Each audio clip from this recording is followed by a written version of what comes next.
For her beauty, youth, and wealth, Michelle was disliked by her friends and acquaintances. The girl looked down on everyone, regardless of their status, and considered herself better than anyone in her circle.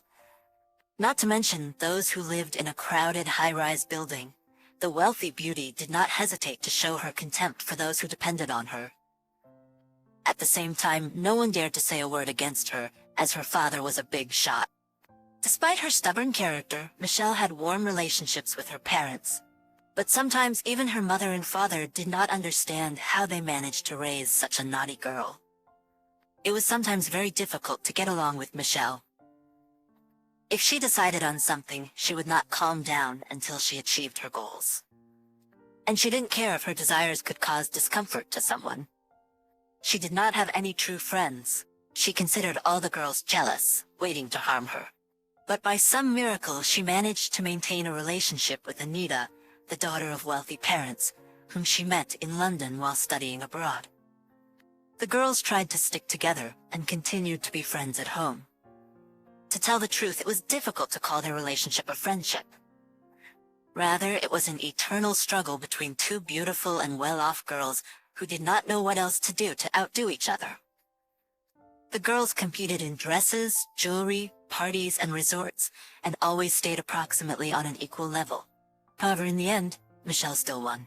She received a marriage proposal and was preparing for the wedding. Christopher was a groom to envy, a handsome man from a wealthy family who had achieved a lot in his 27 years.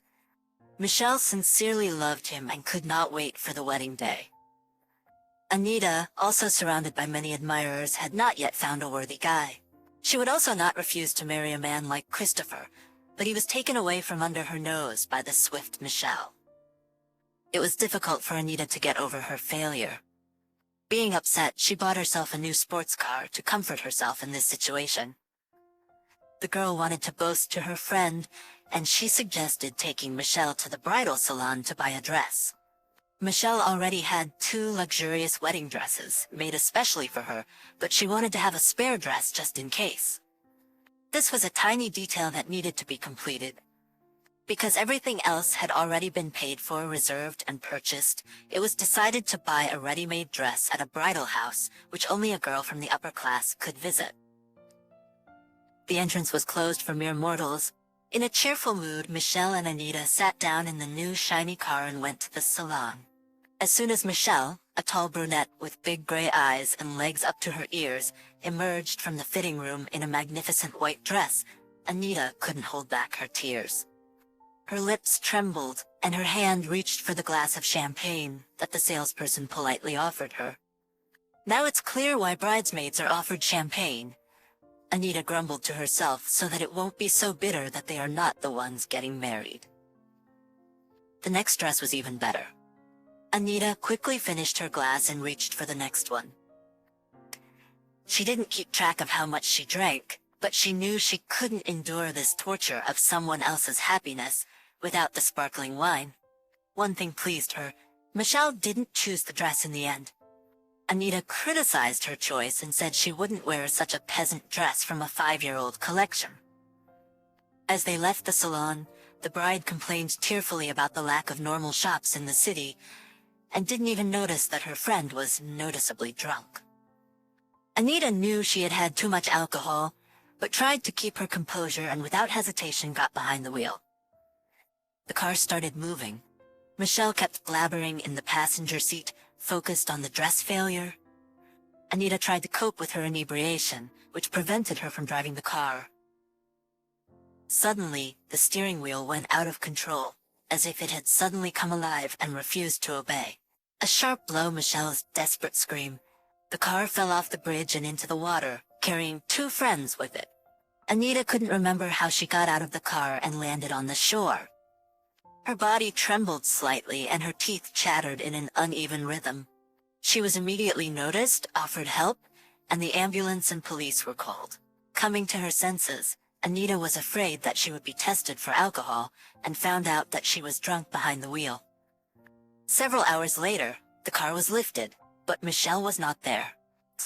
Her parents were notified and they rushed to the scene as quickly as they could. The girl's mother, didn't believe Anita when she said Michelle was driving. After all, Michelle was indifferent to cars and preferred to ride and take pictures in them rather than drive. Christopher also dropped everything and rushed to the scene. The view of the car from the bottom made his heart race. "Michelle, where are you?" he cried out. He shouted, and upon seeing the police he asked, "My bride, she was in the car. What happened to her?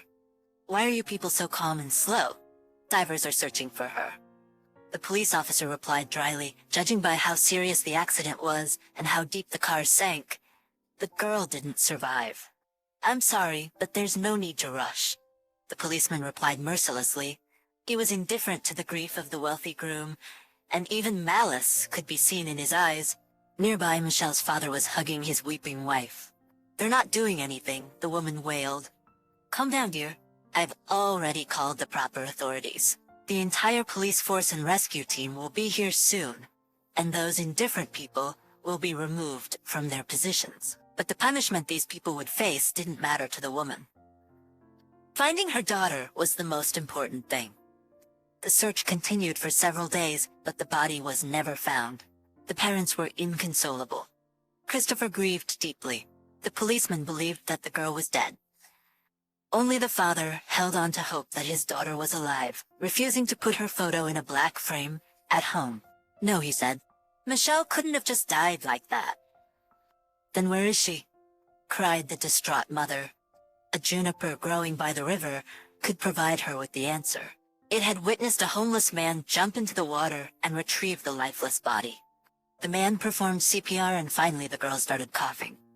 "She's alive!" the man exclaimed, and the juniper bush joyfully waved its branches in response, although it may have just been the wind.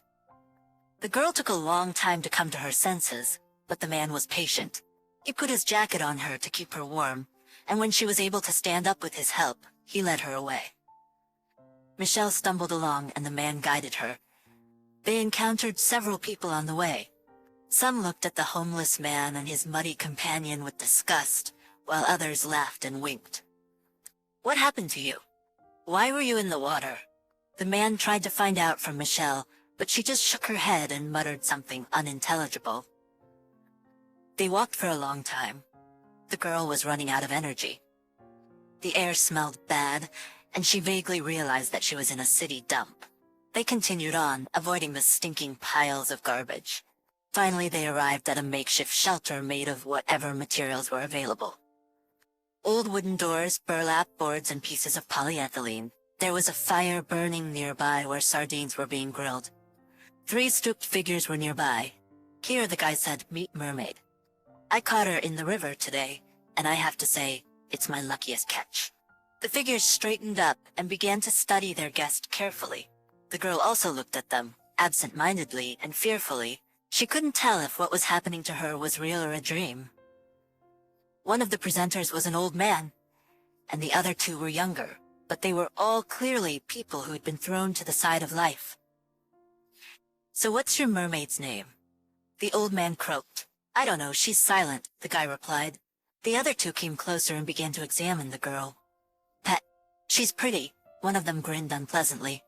"She'll be our bride, won't she?" suggested the other, and both chuckled lustfully. "Hush, you tramp," protested the old man.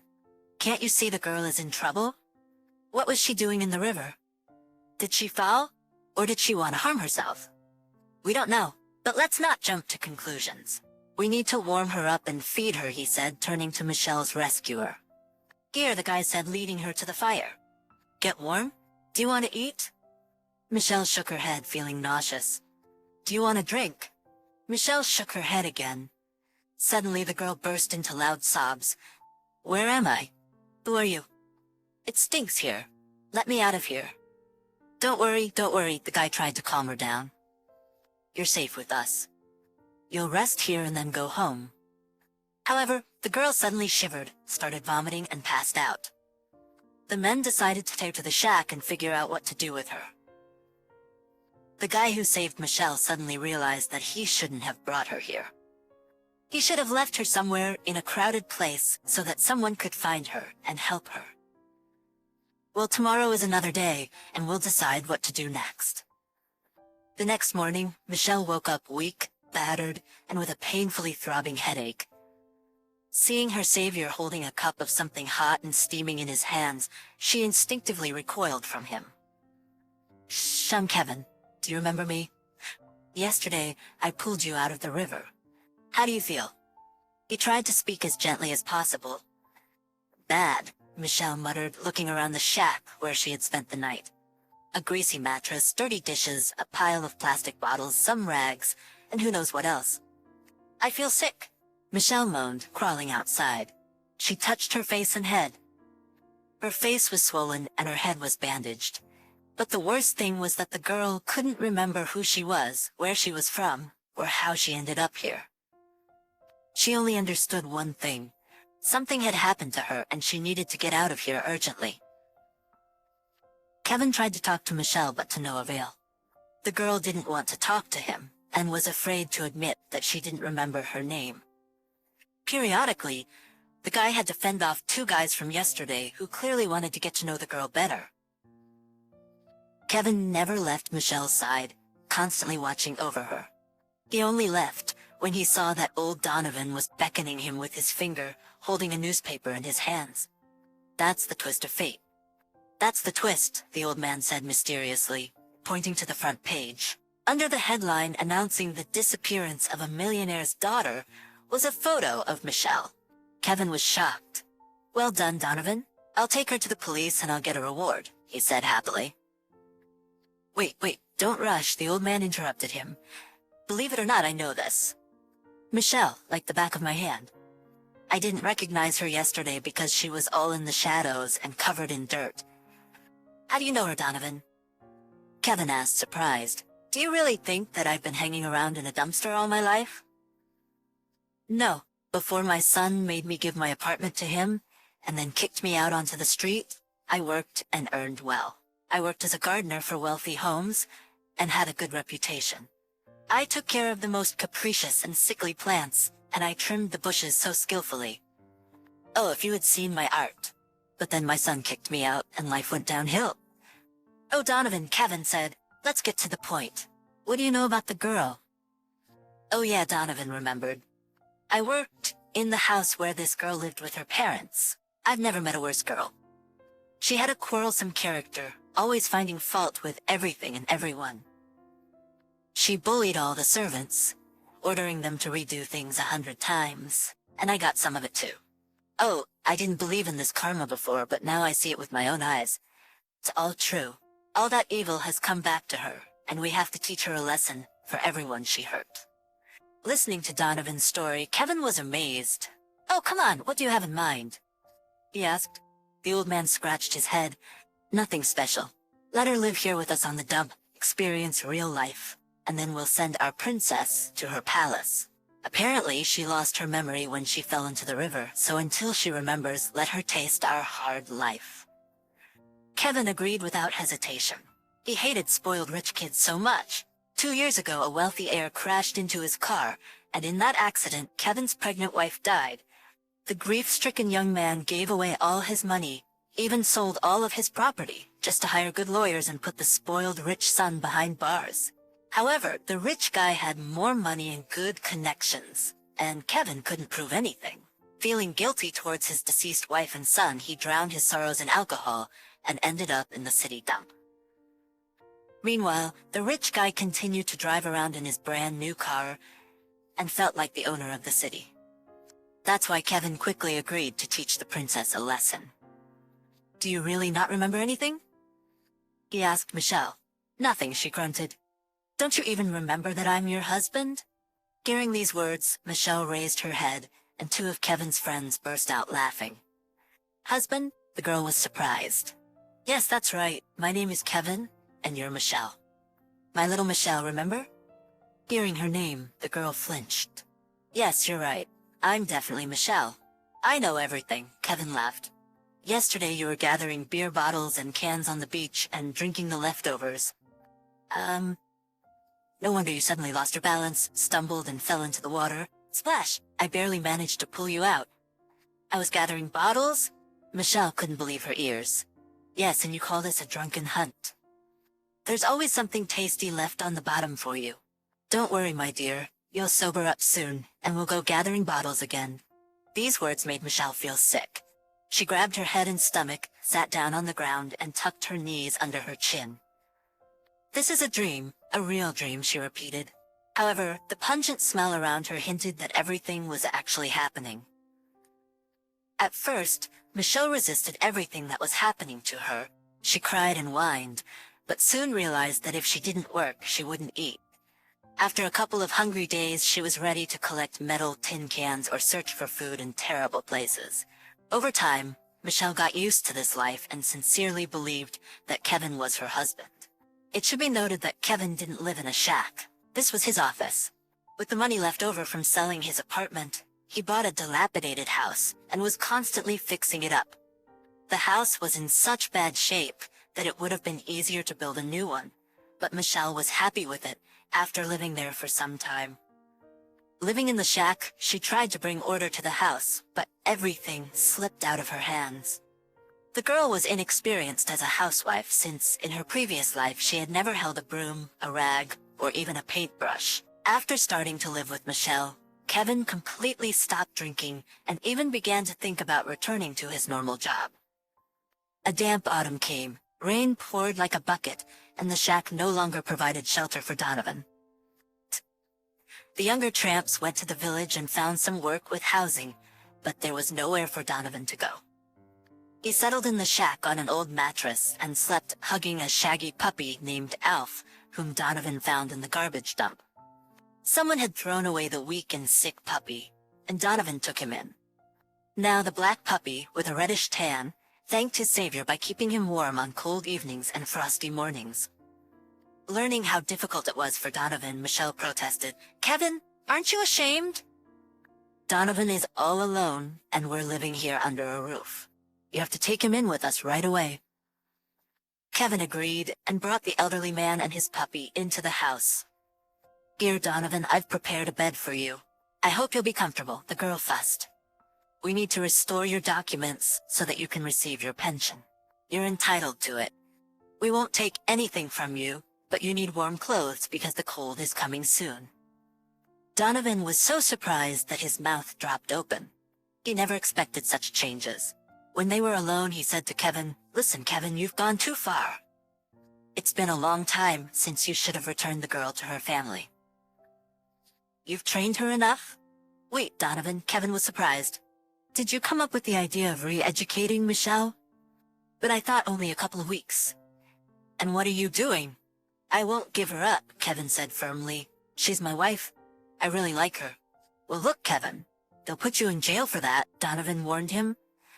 And a little later, Kevin's plan almost failed. He went to the city on business, and at his own risk, took Michelle with him. The girl felt uncomfortable among the well-dressed people, most of whom looked down on her. One girl in particular stared at Michelle in disbelief, and then rushed to her car. Yes, it was Anita who recognized Michelle. In the car, she grabbed her phone to tell Michelle's parents that she had seen their daughter, but then decided, to hell with it. Let her figure it out herself. Out of fear, Anita quickly drove home, feeling both scared and satisfied with her actions. Michelle soon forgot about the wealthy girl she had encountered. As time passed, her life improved. Kevin took on any job he could find, while Donovan was able to retrieve the documents he had lost when he first became homeless. Now he received a pension and even gave some money to the young couple. Together, they slowly fixed up their house, transforming it from a rundown wreck into a cozy and modest home. A year went by and Michelle made some new friends, simple but kind girls. With Donovan's help, she even planted a garden on their property. The mature and large dog, Alf, proudly roamed around the house, taking on the role of protector for his owners. But most importantly, Michelle truly loved Kevin and considered him her husband. Over time, even Kevin began to believe in the fabricated story he had created. He worked at a warehouse and had worked his way up from a dispatcher to a manager. Although he had aspirations for a higher position, he had made valuable connections and was able to get Michelle a job at a reputable cleaning company. While she was already skilled, she underwent additional training at the company and proved to be the best, earning the trust of their most prestigious clients. Sometimes Michelle worked alone, but other times her partner would assist her. The pay was good, but they were in a hurry for Michelle to obtain her documents. She wanted to go to the police, but Kevin always found excuses to dissuade her. For now, they let her work without proper documentation, and she took advantage of the opportunity. One day, Michelle was assigned to clean a house for a celebration. As soon as she saw the house, she felt a strange sense of familiarity, almost like déjà vu. She diligently wiped surfaces and polished them, but she couldn't shake the feeling that something was off. Her partner grew impatient with her slowness and constantly pushed her to work faster. Finally, Michelle went down to the hall to continue cleaning and was suddenly struck with a realization. Her photograph was displayed in a black frame on the fireplace mantel. However, she looked completely different in the photo, even her gaze was different. Her eyes darkened and she saw flashes of light. "Guess it's me," she exclaimed, unable to contain her shock. Her partner rushed to her side, and Michelle's mother came downstairs after hearing her scream. "What's going on?" she asked in confusion. She asked irritably, and then she froze. "Michelle, this is a dream? I don't believe it." The woman waved her hands but soon came to her senses and realized that it was not a dream. She immediately called her husband, and he also came. Running into the room, he stopped and stood rooted to the spot. Then he ran to his daughter and hugged her. "Daughter Michelle, how long we searched for you, my dear. We paid everyone we could to dig up the whole city, but we couldn't find you." Like her parents, Michelle couldn't come to her senses. Her memories were fragmentary, but she remembered who she was and recognized her parents. She also realized that her husband, whom she loved very much, was deceiving her. She no longer wanted to talk to him, and the guy understood everything. "The main thing is not to start drinking," Donovan reassured him. "No," Kevin replied. "I won't fall into this abyss for the second time. The main thing is not to end up in jail now. It is too late to repent, old man. Now you need to worry about staying alive at all." These are serious people. They will avenge their daughter. The prospect scared Kevin, but he understood that he was at fault himself. Meanwhile, Christopher came to the hospital to see Michelle, who was just undergoing a routine examination after 2 years of being missing. He hugged the girl for a long time and said many warm words. However, he then reported that unfortunately he was getting married in a few days. But Michelle was not upset. On the contrary, she was happy for Christopher. As for Anita, she was afraid to come, and Michelle knew why. She remembered seeing her by the car then, and realized that she would never forgive her for this cowardice. Michelle initially didn't want to talk to Kevin, but then realized that she missed him. She explained to her father that Kevin was not a kidnapper, that he saved her, and that she considers him her husband. The girl was sincerely grateful to fate for such an experience that made her a completely different person. Now she will have an entirely different life. 1 month had passed, and the festive table was set in the garden. Alf was bustling around with a wide smile, trying to get everyone to taste something delicious. Donovan was distracted from the feast and was studying a plant in the flower bed. He had been hired as a gardener and given a house on the property, eagerly awaiting the start of his duties. Michelle was whispering something sweet into Kevin's ear, and he smiled. The girl invited her new friends over, who admired her wealthy home. They were having a good time at the table. Michelle knew how to have fun in a simple and heartfelt way, without vulgarity or bad taste. They were celebrating their true wedding to Kevin. Although the parents wanted to organize a grand celebration, Michelle said she didn't need all that fuss. Suddenly she felt sick at the table and ran to the bathroom. One of her friends, worried about her condition, followed her and found that Michelle was nauseous. The friend suggested a pregnancy test, saying, "Here, take it. We're planning for a baby, so I have these tests lying around the house, even in bags." Michelle took the test with doubt, but when she saw 2 stripes 5 minutes later, her surprise and happiness knew no bounds. She went out to the garden and handed the test to Kevin. The girl knew that his pregnant wife had passed away many years ago, so she wasn't surprised to see tears in her husband's eyes. He hugged her tightly, and all the guests applauded.